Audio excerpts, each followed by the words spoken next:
నమస్కారం మీడియా మిత్రులందరికీ.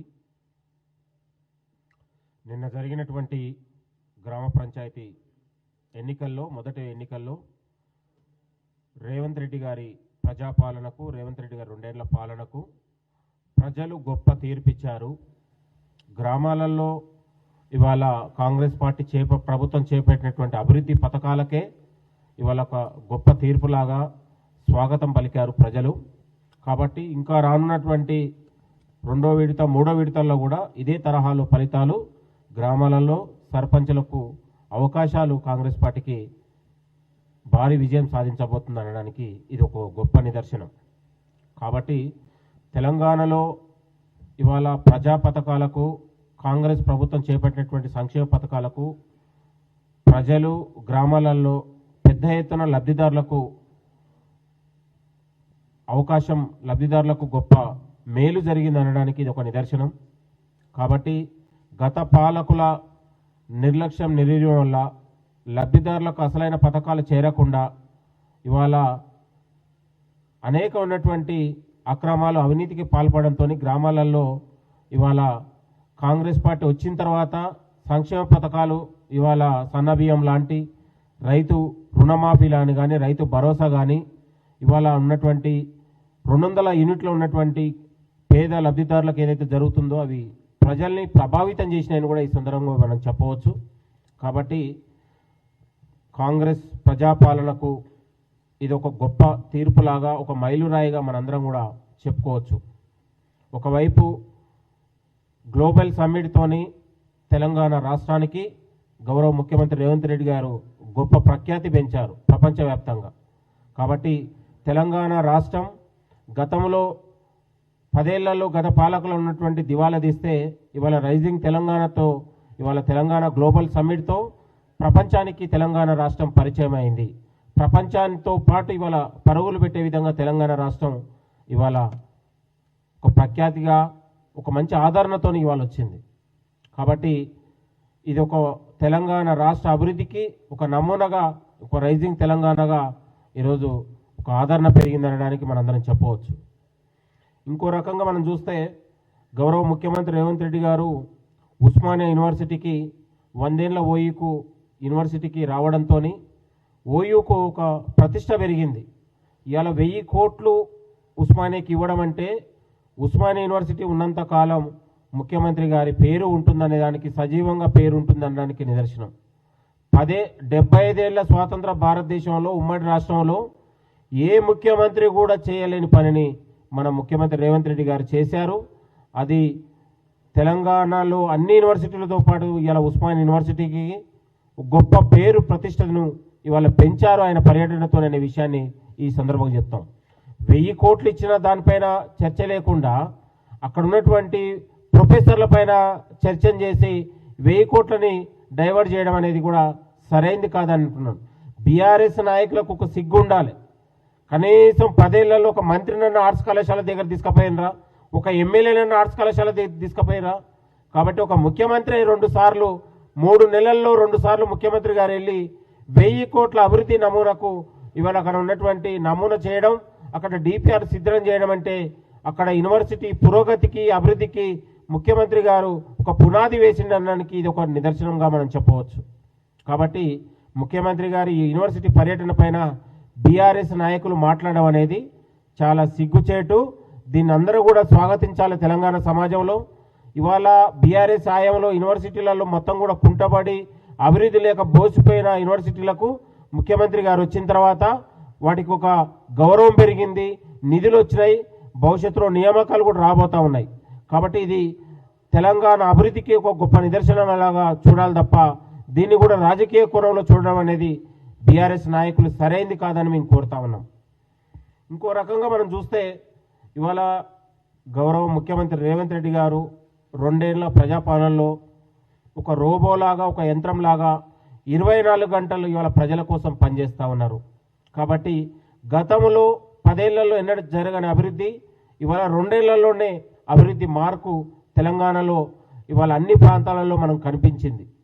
అంటే గత పాలకులు తాత్కాలిక అవసరాల కోసం ఒక కాళేశ్వరమో ఇంకోటి ఒక భూతంలాగా చూపించి ఒక కలెక్టరేట్లు కట్టో లేకపోతే అమరవీరుల స్తూపం కట్టి ఇంకోటి సచివాలయం కట్టి ఇదే అభివృద్ధి లాగా అనుకున్నారు. కాకుండా ఇవాళ ముఖ్యమంత్రి రేవంత్ రెడ్డి గారు వచ్చిన తర్వాత 2 ఏళ్లలో ఇవాళ 2047 విజన్ పేరుతోని భవిష్యత్తు తరాలకు విద్య, ఉపాధి, ఉద్యోగ అవకాశాలు, పెట్టుబడి దిశగా ఇవాళ భవిష్యత్ తరాలకు తెలంగాణ రాష్ట్రం అనేది ఒక ఆదాయ వనరులతో పాటు కొలువులు ఇచ్చే విధంగా, ఉపాధి, ఉద్యోగావకాశాలు పెంచే విధంగా ఒక డిజైనింగ్ చేయడం ద్వారా, ఒక 4th సిటీ కట్టడం ద్వారా తెలంగాణ రాష్ట్రానికి గౌరవం పెరిగింది.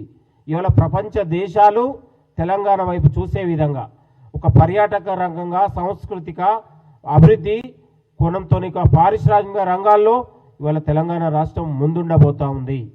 కాబట్టి ఇది ఒక మంచి పరిణామంగా మనం చెప్పవచ్చు. గతంలో ఏ పాలకులు ఇలాంటి ప్రయత్నం చేయలే. ఇవాళ మొత్తం కూడా ప్రభుత్వ ఆదాయాల్ని మొత్తం కూడా ఛాయ్ బిస్కెట్లకి 36 కోట్ల లెక్క చెప్తే అంతకంటే దౌర్భాగ్యం ఏముంటుందండి నేను అనేది. ప్రభుత్వం ఉన్నటువంటి సొమ్ముని ఇవాళ మీసాలకు లేకపోతే ఇంకో దానికి దేవుళ్ళకు దయాల పేరు మీద మొత్తం కూడా వృధా చేసి ప్రజలకు అభివృద్ధి చెందాల్సినటువంటి అనేక ఉన్నటువంటి వనరుల్ని వృధా చేశారు. కాబట్టి ఈ ప్రభుత్వం ప్రతి పైసని ఇవాళ ప్రజల కోసం, అభివృద్ధి కోసం మనం ఖర్చు పెట్టడం ద్వారా భవిష్యత్ తరాలకు అది ఒక ఆదాయ వనరుగా, ఒక అభివృద్ధి కోణంలో ఉంటుందనేది మనం అందరం కూడా చూడొచ్చు. ఇట్లా ఆలోచన చేయకుండా గత పాలకులు తెలంగాణ రాష్ట్రాన్ని దివాలా తీశారు. కాంగ్రెస్ ప్రభుత్వం వచ్చిన తర్వాత తెలంగాణ అన్ని రంగాల్లో ఇవాళ అభివృద్ధి నమూనా పడింది, అభివృద్ధి బీజం పడింది. తెలంగాణ అనడానికి ఇవాళ గ్లోబల్ సమ్మిట్ ఒక ఉదాహరణను కూడా మనం చెప్పవచ్చు. ఇవాళ దాదాపు 35 కంపెనీలు ఒక్కరోజే దాదాపు 2 లక్షలకు పైగా పెట్టుబడులు దీనిపైన రావడంతో తెలంగాణ రాష్ట్రానికి ఒక మంచి ప్రత్యేకత, ప్రతిష్ట కూడా పెరిగిందనడానికి మనం చెప్పవచ్చు. ముఖ్యమంత్రి గారు ఇవాళ ఉప్పల్ స్టేడియంలో ఇవాళ ఫుట్బాల్ మిస్సీతో ఇవాళ ఆడడం అంటే అది తెలంగాణ రాష్ట్రానికి కూడా గొప్ప గౌరవం పెరుగుతుంది. అతనికి దాదాపు ఇవాళ ఫుట్బాల్ ప్లేయర్కి దాదాపు 50 కోట్ల ఫాలోవర్ ఉంది. అతనికి ఒక చిన్న మెసేజ్ పెడితే 50. ప్రపంచంలో అత్యంత ప్రఖ్యాతిగాంచినటువంటి మిస్సీతో ఇవాళ ముఖ్యమంత్రి గారు ఫుట్బాల్ వాడడం అంటే అది తెలంగాణ రాష్ట్రానికి గొప్ప పేరు ప్రతిష్ట అని కూడా ఈ సందర్భంగా మనం చెప్పవచ్చు. కాబట్టి అలాంటి గేమ్కు ఈరోజు రాహుల్ గాంధీ లాంటి ఒక మహానాయకుడు, జాతీయ నాయకులు రావడం అంటే కూడా అదొక గొప్ప స్ఫూర్తిదాయకంగా మనందరం కూడా చూడొచ్చు.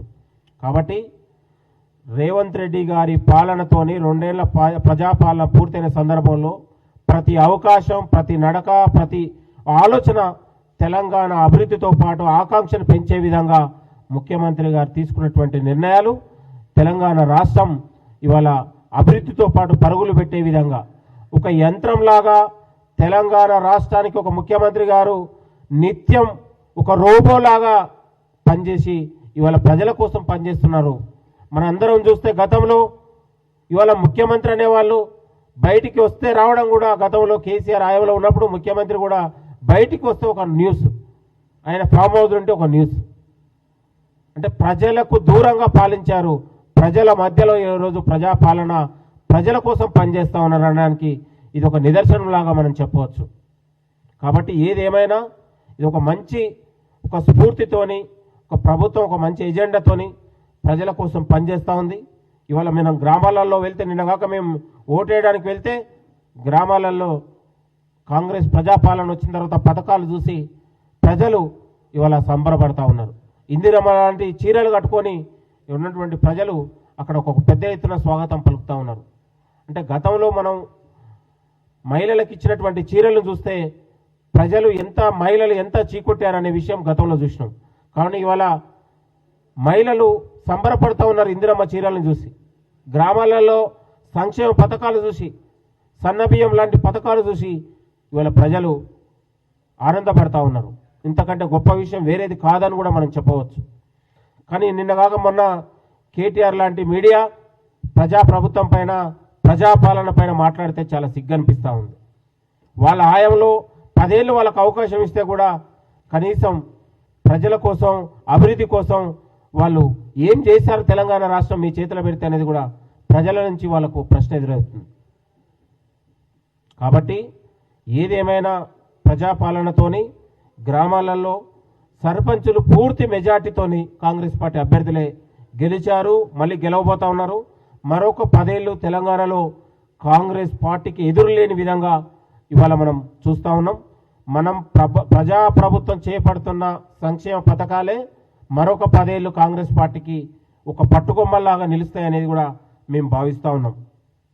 ఇది ఒక మంచి పరిణామం. తెలంగాణ రాష్ట్రం ఇవాళ విష ప్రచారాలు చేస్తూ ఉన్నారు బీఆర్ఎస్ నాయకులు, చాలా సిగ్గుండాలి. ఇవాళ హిల్ట్ పేరుతోని రకరకాల పేరుతోని ఇవాళ ఉన్నది లేని విధంగా విష ప్రచారాలు చేసే బీఆర్ఎస్ నాయకులారా తస్మత్ జాగ్రత్త అని మేము చెప్తా ఉన్నాం. ఆధారాలు లేని అవాస్తవాలను ప్రచారం చేసి మేమేదో లైవ్లలో ఉండాలని మాట్లాడే వాళ్ళకు బీఆర్ఎస్ నాయకులకు హెచ్చరిక చేస్తూ ఉన్నాం. మీరు ఏదైనా ఉంటే వాస్తవాలతో మాట్లాడండి. అబద్ధాలను విష ప్రచారాలను ప్రజలు నమ్మించాడు చేస్తే ప్రజలు తిప్పికొడతారనే విషయాన్ని కూడా మీ అందరికీ బీఆర్ఎస్ నాయకులకు నేను సవాల్ చేస్తూ ఉన్నాను. ఒక ముఖ్యమంత్రి గారు ఉస్మానియా యూనివర్సిటీకి వెళ్తే కూడా రాజకీయ కోణంలో చూస్తుంటే ఎట్లా అండి? ఏ ముఖ్యమంత్రి 75 ఏళ్లలో ఒక ముఖ్యమంత్రి ఎవరైనా వెళ్ళి 1000 కోట్లు ఇచ్చారు ఎక్కడన్నా? కనీసం ఒక 1000 కోట్లు ఇస్తే ఉస్మానియా యూనివర్సిటీ ఇవాళ ఎంత అభివృద్ధి చెందుతుందండి? దానిపైన కూడా బీఆర్ఎస్ నాయకులు స్వాగతించారా? అక్కడ చదువుకున్నటువంటి పూర్వ విద్యార్థులు ఎవడన్నా మాట్లాడాడు దీని మీద? ఎమ్మెల్యేలు రావాలంటేనే ఆర్ట్స్ కళాశాల దగ్గరికి ఉచ్చలబడ్డాయి ఒక్కొక్కరికి గతంలో. ఇవాళ ఒక ముఖ్యమంత్రి 2 సార్లు వెళ్ళి విద్యార్థులతోని ప్రొఫెసర్లతోని అన్ని వర్గాలతో ఆడ కూర్చొని మాట్లాడాడు. అది తెలంగాణ అభివృద్ధికి, యూనివర్సిటీ అభివృద్ధికి పెద్ద ఎత్తున దోహదపడతా ఉంది, అభివృద్ధి చెందుతా ఉంది. 1000 కోట్లు ఇవ్వడం అంటే ఒక యూనివర్సిటీకి మామూలు అంశం కాదు. మరొక 100 ఏళ్ళు ఓయూ అనేది సజీవంగా ఉండబోతా ఉంది. అది భావి తరాల భవిష్యత్తుకు నాంది పలికే విధంగా ముఖ్యమంత్రి గారు ఆలోచన చేశారు. అదొక మంచి పరిణామంగా మనందరం చెప్పవచ్చు. ఏదేమైనా ప్రజాపాలనలో సంక్షేమ పథకాలు, విద్యకు కావచ్చు, అన్ని వర్గాలకు పెద్దపీట వేయడం అనేది ఒక మంచి పరిణామం. మేము అన్నిటిని కూడా స్వాగతిస్తూ ఉన్నాం. బీఆర్ఎస్ నాయకుల విష ప్రచారాలను మేము తిప్పికొడతాం. ప్రజలు మాతోనే ఉన్నారు. ప్రజల కోసం ప్రజాప్రభుత్వం పనిచేస్తుంది. అభివృద్ధి పథకాలు మరింత ప్రజలకు చేరేలా తెలంగాణలో కాంగ్రెస్ ప్రజాప్రభుత్వం ముందుకెళ్తోంది. ఎన్నికల ఫలితాలు గ్రామాలలో ఈరోజు జరుగుతున్న సర్పంచ్ ఎన్నికల ఫలితాలే ఇవాళ ప్రజాపాలనకు ఒక నిదర్శనంలాగా మనం చెప్పవచ్చు. Thank you.